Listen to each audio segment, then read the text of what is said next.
Ang isi-share ko po ngayon is Genesis chapter 11 verse 1 to 3. At ang buong lupa ay isa, ang wika at ang isa ang salita. At nangyari na sa kanilang paglalakbay sa silangan ay nakasumpong sila ng isang kapatagan sa lupain ng Sinar at sila'y nananahan doon. At nagsamusapang halikayo tayo gumawa ng mga laryo at ating lutuing mabuti. At inari nilang bato ang laryo at ang biton ay narinig argamasa. Amen. Magandang araw po sa ating lahat. Ang ibabahagi ko po ngayon ay makikita sa Genesis chapter 11 verses 4 to 5. Ang sabi nila, halikayo at magtayo tayo ng isang lungsod na may turing abot sa langit upang maging tanyag tayo at huwag nang magkawatak-watak sa daigdig. Number 5. Bumaba si Yahweh upang tingnan ang lungsod at ang turing itiniyo ng mga tao. Ayun lang po. Maraming salamat. God bless. Magandang araw po sa lahat. Ang babasahin ko po ay sa Genesis chapter 11 verse 6 to 7. Sinabi niya, ngayon ay nagkakaisa silang lahat at iisa ang kanilang wika. Pasimula pa lamang ito ng mga binabalak nilang gawin. Hindi magtatagal at gagawin nila ang anumang kanilang magustuhan.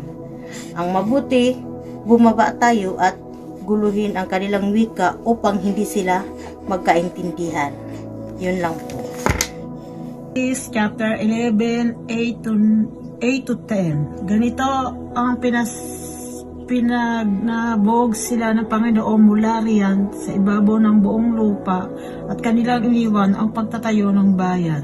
Kaya ang pangalang tinawag ay Babel, sapagkat doong gumugulo ng Panginoon ang wika ng buong lupa at mula noon ay pinanabog sila ng Panginoon sa ibabaw ng buong lupa. Ito ang salitang lahi ni Sem.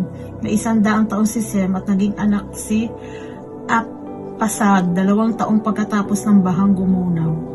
Magandang gabi po. Ito po kami masishare sa Genesis 11 verse 11 to 13. Nabuhay po siya ng 500 taon at nagkaroon pa ng ibang mga anak. 12. Nang si Arpasad ay 35 taon na, nagkaanak siya ng lalaki. Si Shelah, nabuhay pa siya ng 403 taon at nagkaroon pa ng ibang mga anak. Amen po. Salamat po.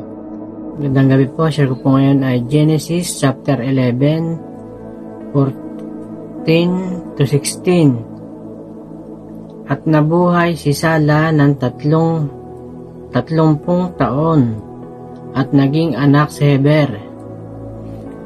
At nabuhay si Sala pagkatapos na may panganak si Heber ng 403 taon at nagkaanak ng mga lalaki at babae. At nabuhay si Heber ng 34 na taon at naging anak si Peleg. Amen.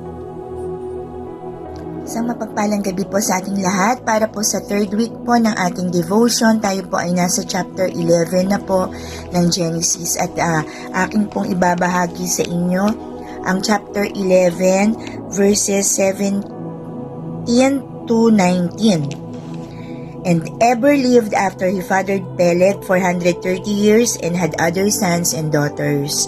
When Peleg had lived 30 years, he fathered Reu. And Peleg lived after he fathered Reu 209 years and had other sons and daughters. Amen. Purihin ang Panginoon sa pagkabasa ng kanyang salita. Mapagpalang gabi po sa inyong lahat. Ang ibabahagi ko pong verse sa gabing ito ay sa Genesis chapter 11 verses 20 to 22 na sinasabi ng 30 taong gulang na si Reo, isinilang ang anak niyang lalaki na si Serog. 21, matapos isilang si Serog, nabuhay pa si Reo ng 207 taon at nadagdagan pa ang mga anak niya. 22, ng 30 taong gulang na si Serog, isinilang ang anak niyang lalaki na si Nahor. Amen. So, purihin po natin ang ating Panginoon. Magandang gabi po, and God bless everyone. Magandang gabi po sa ating lahat. Ako po ay magbabahagi ng aking Bible verse for tonight. Ang aking ibabahagi po ay galing sa Book of Genesis, chapter 11, verses 23 to 24. Ang sabi po dito sa verse 23, "And after he became the father of Nahor, Serug lived 200 years and had other sons and daughters." Verses 24, "When Nahor had lived 29 years, he became the father of Terah." Okay, yun lang pong aking may babahagi sa gabing ito. Salamat po, guys. Magandang gabi po sa lahat sa RCCN family. Ako po ay mag-share lang po ng Genesis chapter 11 verse 25-26. 25, "At nabuhay si Nachor pagkatapos na may panganak si Tare ng 119 na taon at nagkaanak ng mga lalaki at mga babae." 26, "At nabuhay si Tare ng 70 taon at naging anak si Abram, si Nachor at si Aram. Amen. Ang isi-share ko po ngayon ang Genesis chapter 11 verse 27 to 28. Ito nga ang mga lahi ni Terah. Naging anak ni Terah si Abram, si Nakor at si Haran, at naging anak ni Haran si Lot. At namatay si Haran bago namatay ang kanyang amang si Terah sa lupain kanyang tinubuan sa Yor ng mga Kaldeo. Amen. Pagpalang gabi po sa ating lahat, mga kapatid. At dito nga po, kami nung aking anak ay mag-share po sa inyo ng devotion dito po sa Genesis chapter 11 verse 29 to 32. At sinasabi po sa talatang ito, naging asawa ni Abraham si Sarai, at si Nahor ay naging asawa ni Melka. Ang ama ni Melka at ang kapatid niyang si Iska ay si Haran. Si Sarai ay hindi nagkaanak dahil siya ay baog. Umalis si Terah sa Saor na sakop ng mga Kaldeo. Kasama niya ang anak niyang si Abraham at ang kanyang manugang na si Sarai at ang apo niyang si Lot na anak ni Haran. Papunta sana sila sa Kanaan, pero pagdating nila sa Haran, doon na lamang sila tumira. Doon namatay si Terah sa edad na 205 years.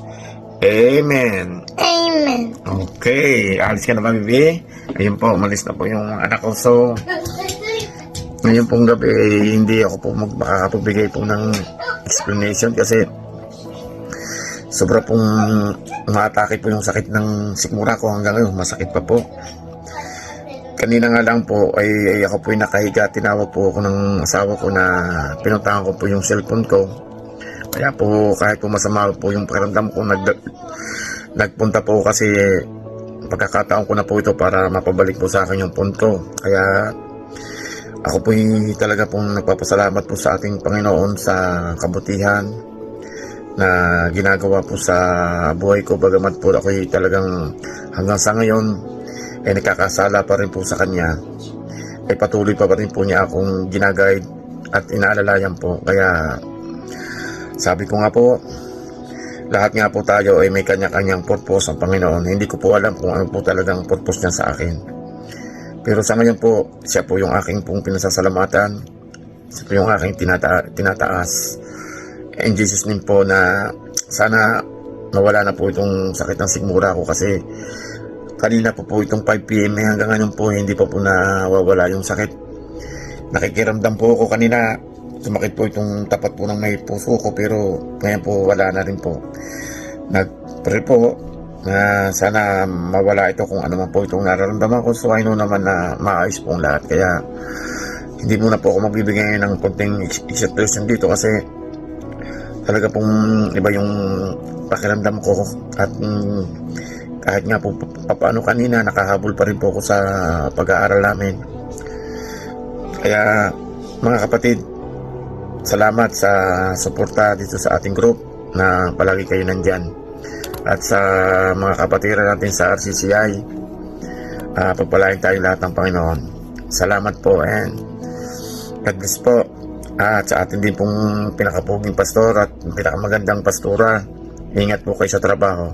God bless po sa ating lahat. Bye-bye po.